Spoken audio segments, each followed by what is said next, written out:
अभी अभी आपने उत्तर प्रदेश के मुख्यमंत्री श्रीमान योगी आदित्यनाथ जी को सुना है।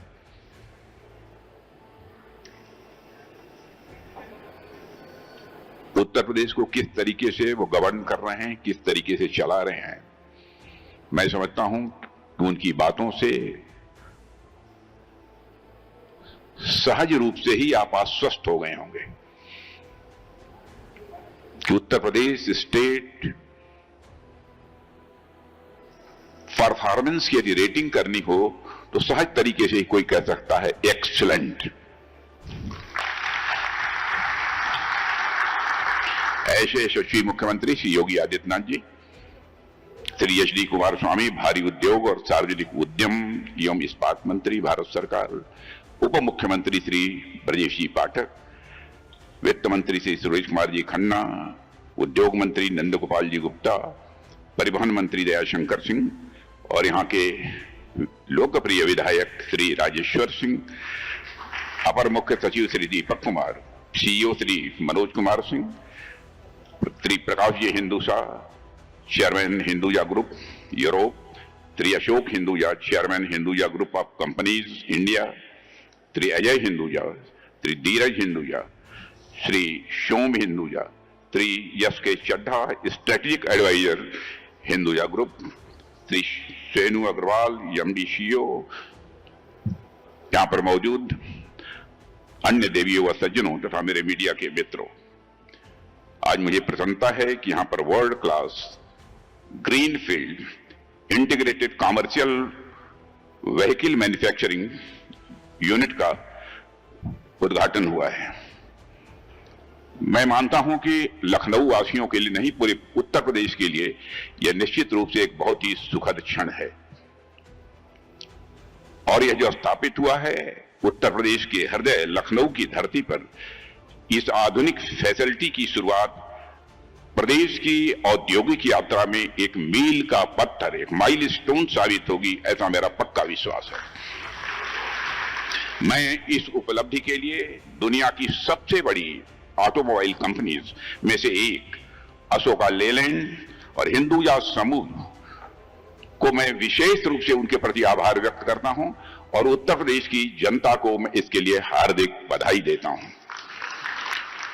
साथियों, वैसे तो लखनऊ का जनप्रतिनिधि होने के नाते मेरा लखनऊ से गहरा संबंध है, लेकिन कई बार मुझे लगता है कि यदि मैं लखनऊ से न भी होता तब भी मुझे लखनऊ उतना ही प्रिय होता जितना कि आज है। क्योंकि आप भी जानते हैं, मैं भी जानता हूं, यह शहर ही ऐसा है जहां का होने के लिए आपको यहां का होने की जरूरत नहीं है। मैं हिंदुजा ग्रुप को भी कहना चाहता हूं, भले ही आप लखनऊ के न हों, लेकिन आप लखनऊ के हैं, लखनऊ वासी ऐसा मानेंगे, मैं यह आपको विश्वास दिलाता हूं। लखनऊ की खासियत यह है कि लखनऊ किसी के भी हृदय में आसानी से बस सकता है। मेरे हृदय में बसे होने के कारण मेरा भी हमेशा यह प्रयास रहता है कि मैं लखनऊ की जनता के लिए कुछ न कुछ करता रहूं। और मैं समझता हूं कि जब योगी जी जैसा मुख्यमंत्री मिल जाए तो स्वाभाविक रूप से इच्छा और प्रबल हो जाती है।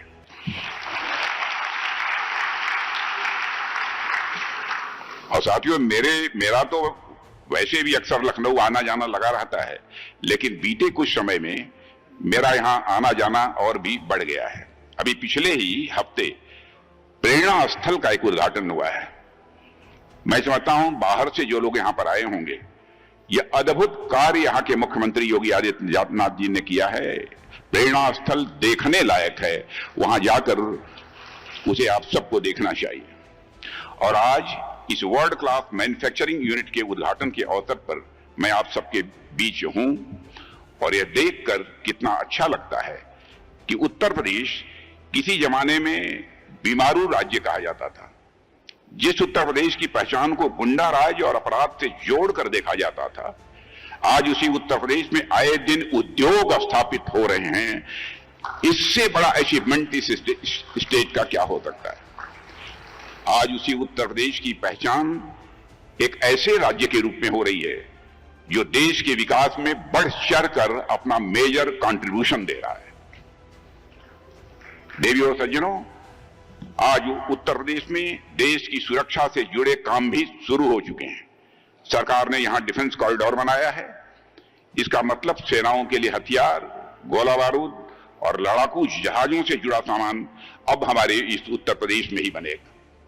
यह काम लखनऊ, कानपुर, झांसी, आगरा, अलीगढ़ और चित्रकूट इन 6 जगहों पर हो रहा है। और अब तक यहां जो मुझे जानकारी मिली है 34,000 करोड़ से भी ज्यादा का इन्वेस्टमेंट हो चुका है। यानी बड़ी बड़ी कंपनियां यहां आकर कारखाने लगा रही हैं। इससे सीधा फायदा यदि हुआ है कि हमारे गांव के लोगों को यहीं काम मिलेगा, रोजगार मिलेगा, यहां के लोगों को बाहर भटकना नहीं पड़ेगा।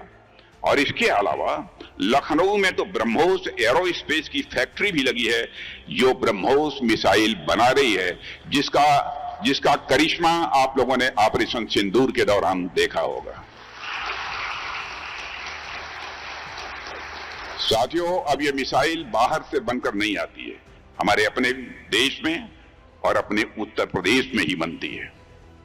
और इसमें भी मैं कहना चाहूंगा, उत्तर प्रदेश के मुख्यमंत्री श्री योगी आदित्यनाथ जी ने जिस तरीके से बढ़ चढ़कर जमीन उपलब्ध कराना है, उसकी देख रेख करना, समय से वह तैयार हो जाए, जो पहल की है मैं उसकी प्रशंसा करना चाहता हूं यहां। साथियों, अब हमारा भारत ये कमजोर भारत नहीं रहा है। हमारा भारत अब अपने हथियार खुद बना रहा है। और मैं समझता हूं उत्तर प्रदेश भी इसमें लगातार आगे बढ़ता जा रहा है। और हमारे उत्तर प्रदेश की डबल इंजन की सरकार ने उत्तर प्रदेश में विकास के इस काम को इस तेजी से आगे बढ़ाने के लिए एक नई नीति बनाई है जो मुझे बतलाया गया है। उस नीति, उस पॉलिसी का नाम है Uttar Pradesh aerospace and defence unit and employment promotion policy. इसका सीधा मतलब यह है कि अब उत्तर प्रदेश को ऐसा राज्य बनाया जा रहा है जहां सेना के लिए साजो सामान बड़े पैमाने पर बनेंगे। साथियों, सरकार का लक्ष्य है कि अगले 5 साल में यहां हजारों करोड़ रुपए के नए काम आए, नया निवेश हो और हमारे लाखों की संख्या में नौजवानों को रोजगार का अवसर भी मिले। यानी हमारे गांव, हमारे कस्बे, हमारे शहरों के बच्चे अब यही काम करेंगे, यही कमाएंगे और अपने परिवार को संभालेंगे और भारत देश का मस्तक ऊंचा करेंगे। साथियों, इसके अलावा उत्तर प्रदेश सरकार Fortune global 500 and Fortune India 500 company investment promotion policy 2023 भी लेकर आई है ताकि यहां इन्वेस्टमेंट बढ़ सके और साथ ही साथ औद्योगिक विकास भी बढ़ सके। मैं इस अवसर पर उत्तर प्रदेश के यशस्वी मुख्यमंत्री श्री योगीनाथ जी की मैं सराहना करता हूं। इनके सशक्त नेतृत्व में उत्तर प्रदेश ने अपनी पहचान बदली है और आज उत्तर प्रदेश विकास का पर्याय बन चुका है। जिस तरह से आपने उत्तर प्रदेश में कानून और व्यवस्था को नियंत्रित किया है, मैं भी यहां का मुख्यमंत्री रह चुका हूं। मैं दावे के साथ कहना चाहता हूं, यह अपने में एक मिसाल है, अपने में यह एक उदाहरण है। यहां इतनी संख्या में जनता उपस्थित है, यहां का मैं जनप्रतिनिधि हूं और मैं समझ सकता हूं कि एक आम आदमी सरकार से क्या चाहता है। वो बस यही चाहता है कि सरकार एक ऐसा समाज बनाए, ऐसा माहौल बनाए यहां कोई भी आदमी अगर 4 पैसे कमा रहा है तो वह अपने परिवार के साथ उन 4 पैसों से सकुशल अपनी जिंदगी चला पाए। किसी गुंडे और बदमाश की नजर उसकी कमाई की कीमत पर न पड़ने पाए, उसकी यह इच्छा रहती है। कोई गुंडा बदमाश उसके परिवार को आकर तंग न करे। एक आदमी बिल्कुल शांत जिंदगी चाहता है। डेवलपमेंट तो सरकार का काम है ही, वह तो सरकार करेगी ही, लेकिन एक आम आदमी सरकार से समाज में अमन चैन बनाए रखने की भी उम्मीद रखता है। एक ऐसा समाज जहां कोई डर न हो, कोई भय न हो, जहां लोग घर से बाहर निकलने के पहले सोचे ना, जहां उद्योगपति उद्योग लगाने में हिचके ना, जहां इन्वेस्टर्स पैसा लगाने में डरे ना, ऐसा राज्य चाहिए। और मैं योगी जी से कहना चाहूंगा कि आपने उत्तर प्रदेश में सफलतापूर्वक इस काम को अंजाम दिया है, इस काम को किया है, इसके लिए आप बधाई के पात्र हैं। और साथियों, आज जिस फैसिलिटी का यहां पर उद्घाटन हो रहा है, यह मैं मानता हूं कि उत्तर प्रदेश की जनता के लिए और आप सबके लिए बेहद फायदेमंद है। इस फैसिलिटी से बड़ा लाभ हमारी स्थानीय जनता को भी होने वाला है, प्रदेश की जनता को भी होने वाला है, देश को भी होगा ही, मैं जानता हूं। यहां से जो भी चीजें बनेंगी उनका एक्सपोर्ट भी होगा, इस सच्चाई को भी मैं जानता हूं। लेकिन स्वाभाविक है कि हमारे उत्तर प्रदेश की इकोनॉमी की साइज बढ़ने वाली है। और जो टारगेट तय किया है योगी जी ने, 36 से कितने का किया है?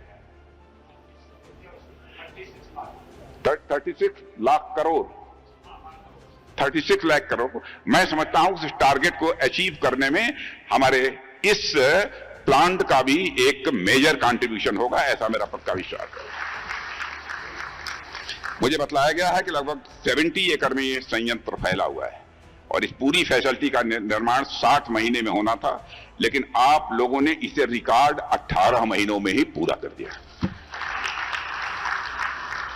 मैं अशोका लेलैंड और हिंदुजा ग्रुप को फिर से बधाई देना चाहता हूं। आपकी इस एफिशिएंसी, आपकी इस एक्टिवनेस की मैं सराहना करता हूं। इसके लिए भी आप सब बधाई के पात्र हैं। अब जैसे ही यहां काम शुरू हो जाएगा, उसके बाद हर महीने लगभग 2500 इलेक्ट्रिक व्हीकल्स यहां से बनकर निकलेंगे। साथियों, मुझे बतलाया गया है कि फॉर्च्यून 500 कंपनीज पॉलिसी के तहत उत्तर प्रदेश सरकार ने इस 70 एकड़ भूमि को 75% सब्सिडाइज दर पर उपलब्ध कराया है। शायद मैं समझता हूं यह देश में कहीं नहीं है। हालांकि अभी यह भूमि भले ही 75% सब्सिडी पर दी गई हो, लेकिन आने वाले समय में मुझे पूरा विश्वास है कि यह निर्णय सरकार के लिए कहीं अधिक फायदेमंद साबित होगा। इस भूमि से भविष्य में सरकार को अनेक प्रकार के इकोनॉमिक बेनिफिट्स यानी आर्थिक लाभ भी प्राप्त होंगे और यह क्षेत्र विकास का एक मजबूत केंद्र बनेगा।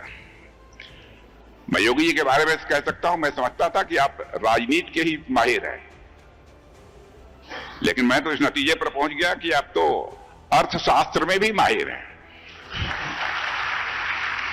कैसे मुनाफा कमाया जा सकता है, इसकी कला आपको अच्छी तरह मालूम है। और हमारे प्रधानमंत्री मोदी जी जिस तरीके से देश को चला रहे हैं और अंतर्राष्ट्रीय जगत में भारत का मस्तक जिस तरीके से उन्होंने ऊंचा किया है, बहनों भाइयों, इसकी जितनी भी सराहना की जाए कम है। मैं तो कहता हूं भारत के बारे में,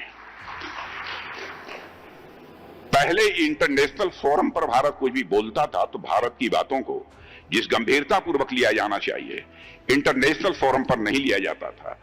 लेकिन आज इंटरनेशनल फोरम पर भारत कुछ बोलता है तो सारी दुनिया कान खोलकर सुनती है भारत बोल क्या रहा है। यह भारत की हैसियत बनी है।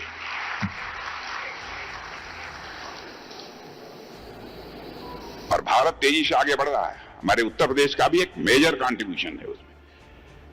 और प्रधानमंत्री जी के मार्गदर्शन में 2030 तक उत्तर प्रदेश को $1 ट्रिलियन की अर्थव्यवस्था बनाने का लक्ष्य जो मुख्यमंत्री जी ने निर्धारित किया है वह प्राप्त होकर रहेगा, क्योंकि हमारा जो लंबा राजनीतिक जीवन का अनुभव है, जो कुछ भी देखा है, सीखा है, उस आधार पर मैं कह सकता हूं। और मुझे पूरा विश्वास है कि उत्तर प्रदेश समय से पहले ही इस लक्ष्य को हासिल करेगा। मुझे तो ऐसा लग रहा है, समय से पहले इस लक्ष्य को हासिल करेगा। आज जब भारत 2047 तक एक विकसित राष्ट्र के लक्ष्य को हासिल करने के लिए तेजी से आगे बढ़ रहा है, तो उसमें उत्तर प्रदेश का योगदान मैं मानता हूं कि बहुत ही महत्वपूर्ण होने वाला है। साथियों, आप सब जानते हैं एक विकसित भारत का रास्ता विकसित उत्तर प्रदेश से होकर ही जाएगा, ऐसा मैं आज विश्वास के साथ कह सकता हूं। विकसित भारत का रास्ता कहीं से जाएगा तो विकसित उत्तर प्रदेश से होकर ही जाएगा, ऐसा मेरा पक्का विश्वास है। साथियों, आज जब हम इलेक्ट्रिक व्हीकल्स की बात कर रहे हैं तो हमारे प्राइम मिनिस्टर के नेतृत्व में इंफ्रास्ट्रक्चर क्षेत्र में हुए विकास की भी मैं यहां बात करना चाहूंगा। बीते 10 से 11 वर्षों में देशों में सड़कों और हाईवेज का जो जाल बिछा है उसे आपने भी अनुभव किया होगा। साथियों, रोड्स बनने से पहला फायदा यह होता है कि कहीं आना जाना तो आसान हो ही जाता है। आदमी समय पर घर से निकल पाता है, समय पर काम पर पहुंचता है, फिर समय पर वापस अपने परिवार के साथ लौट आता है। लेकिन इसके साथ रोड्स से डेवलपमेंट भी बहुत तेजी के साथ होते हैं और जहां सड़कें अच्छी होती हैं तो कच्चा माल सही समय पर सही जगह पहुंचता है। किसी फैक्ट्री में प्रोडक्शन रुकता नहीं है, दूध और सब्जियां समय पर मंडी और बाजार तक पहुंच जाती हैं और किसानों को उनकी मेहनत का भी पूरा दाम मिलता है। कहीं रास्ते में माल खराब नहीं होता है, कहीं देरी नहीं होती है। बड़े ये सब तरह तरह के इससे मुनाफे हैं। अच्छी सड़कें बने होने से उद्योगों को यह भरोसा मिलता है कि उनका सामान समय पर निकलेगा और जहां पहुंचना चाहिए वहां समय पर पहुंचेगा।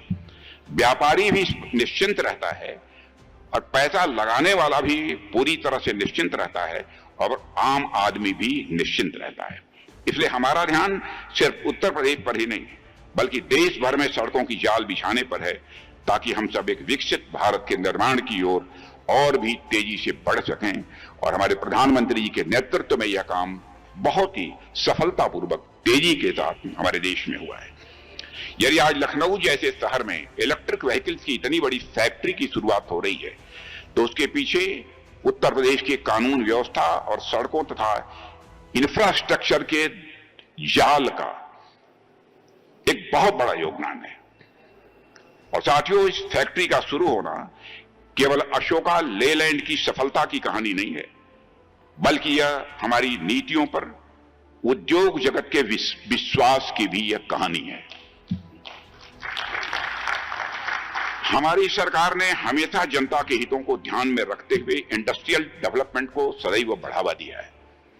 आप सबने भी देखा होगा कि पिछले कुछ वर्षों में हमारी डबल इंजन की सरकार ने उत्तर प्रदेश में जो किया है उससे लगातार उद्योग जगत में, और मैं तो कह सकता हूं केवल हिंदुस्तान के रहने वाले उद्योग जगत के लोगों की बात मैं नहीं कर रहा हूं, दुनिया के कुछ दूसरे देशों में भी कुछ ऐसी कंपनी से हमारी भेंट हुई है जिन्होंने स्वयं वो इच्छा व्यक्त की है कि मैं उत्तर प्रदेश में इन्वेस्ट करना चाहता हूं। यह विश्वास उत्तर प्रदेश के प्रति, यह भरोसा उत्तर प्रदेश के प्रति पैदा हुआ है।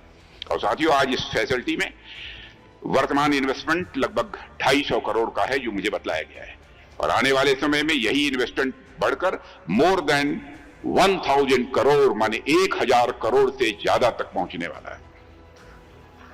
लेकिन इस ऑटोमोबाइल सेक्टर के आने से जो पूरी इंडस्ट्री विकसित होती है उसके साथ जो फॉरवर्ड लिंकेजेस और बैकवर्ड लिंकेजेस बनते हैं और जो आपस में जुड़ते हैं उनका प्रभाव कहीं अधिक व्यापक होता है। इसलिए यह पहल केवल कुछ हजार करोड़ के निवेश तक, केवल कुछ हजार करोड़ के इन्वेस्टमेंट तक सीमित नहीं रहेगी, बल्कि इससे जुड़े रोजगार, उत्पादन, आर्थिक गतिविधियों के माध्यम से हमारी अर्थव्यवस्था कितनी सुदृढ़ होगी यह भी हमें भविष्य में देखने को मिलेगा।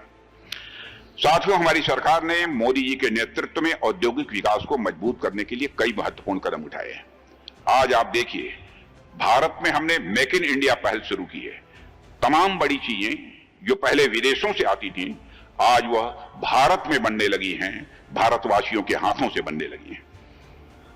इसके अलावा आने वाले समय में हम इन टेक्नोलॉजीज को बढ़ावा दे रहे हैं जो अत्याधुनिक और बहुत ही बड़े काम की हैं।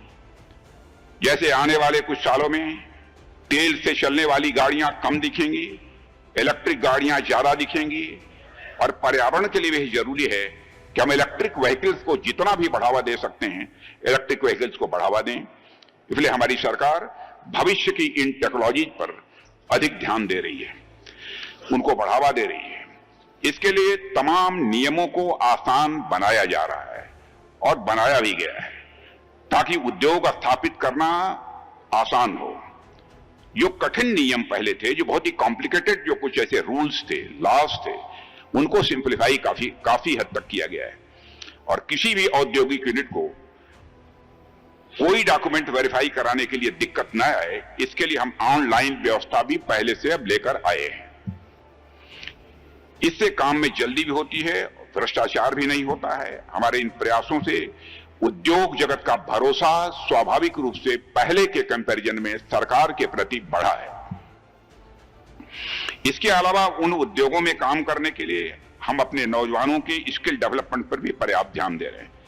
आज का जो समय है, भविष्य का जो समय होने वाला है, उसमें स्किल का कितना महत्व है, यह मुझे बतलाने की आवश्यकता नहीं है। स्किल डेवलपमेंट को बढ़ावा देकर हमारे युवाओं को भविष्य की चुनौतियों के लिए मैं समझता हूं कि जो भी आपका प्रयास है, भविष्य की चुनौतियों के लिए हमारे उत्तर प्रदेश के नौजवानों को तैयार करेगा। इसके लिए भी मैं अशोका लेलैंड को, हिंदुजा ग्रुप को अपनी तरफ से विशेष आभार व्यक्त करता हूं, उन्हें बधाई भी देता हूं। साथियों, एक डिफेंस मिनिस्टर होने के नाते, रक्षा मंत्री के रूप में यदि मैं मेक इन इंडिया और आत्मनिर्भरता के प्रयासों की बात करूं तो मुझे कहते हुए खुशी होती है कि भारत का डिफेंस सेक्टर, रक्षा क्षेत्र अब पूर्ण रूप से आत्मनिर्भर होने की दिशा में तेजी से कदम आगे बढ़ा चुका है। पिछले 10 वर्षों में हम लोगों ने जो मेहनत की है, उसका परिणाम अब दिखाई देने लगा है। पहले डोमेस्टिक डिफेंस प्रोडक्शन यानी घरेलू रक्षा उत्पादन जो पहले होता था, वह लगभग 2014 तक 46,000 करोड़ यानी केवल 46,000 करोड़ रुपये होता था। और आज मुझे कहते हुए प्रसन्नता हो रही है कि आज हम 1.5 लाख करोड़ 1.51 लाख करोड़ से अधिक का डिफेंस प्रोडक्शन भारत में कर रहे हैं, भारत की धरती पर कर रहे हैं। इसके अलावा डिफेंस एक्सपोर्ट, जब हमारी गवर्नमेंट बनी थी 2014 में, तो अप्रॉक्सीमेटली 1,000 करोड़ का होता था। आज हम मोर देन 25,000 करोड़ का एक्सपोर्ट कर रहे हैं। कई एमओयू पर सिग्नेचर हो चुके हैं। मैं आपको आश्वस्त होना चाहता हूं, करना चाहता हूं कि जब हम 2039 और 2029-30 में जब हम मिलेंगे तो मैं आपको कहूंगा एक्सपोर्ट का हमारा 50,000 करोड़ का टारगेट पूरा हो गया। मुझे पूरा विश्वास है कि 2047 में जब देश आजादी के 100 साल पूरे होने पर विकसित भारत के लक्ष्य को हासिल करेगा, तब तक उत्तर प्रदेश हमारा रोजगार, उद्योग, सुरक्षा और आत्मनिर्भरता में भी देश का नेतृत्व कर रहा होगा। यही हमारा सपना है, यही हमारा संकल्प है और इसी भरोसे के साथ हम विकसित उत्तर प्रदेश और विकसित भारत की तरफ बढ़ रहे हैं। मुझे पूर्ण विश्वास है कि हम सब इसी तरह राष्ट्र के विकास में अपनी भागीदारी निभाते रहें। और अंत में मैं उत्तर प्रदेश के मुख्यमंत्री जी, उत्तर प्रदेश की सरकार, प्रदेश की जनता को, अशोका लेलैंड की पूरी टीम को और इस प्रोजेक्ट से जुड़े हर व्यक्ति को हार्दिक बधाई देते हुए अपना निवेदन यहीं समाप्त करता हूं। आप सबको बहुत बहुत धन्यवाद।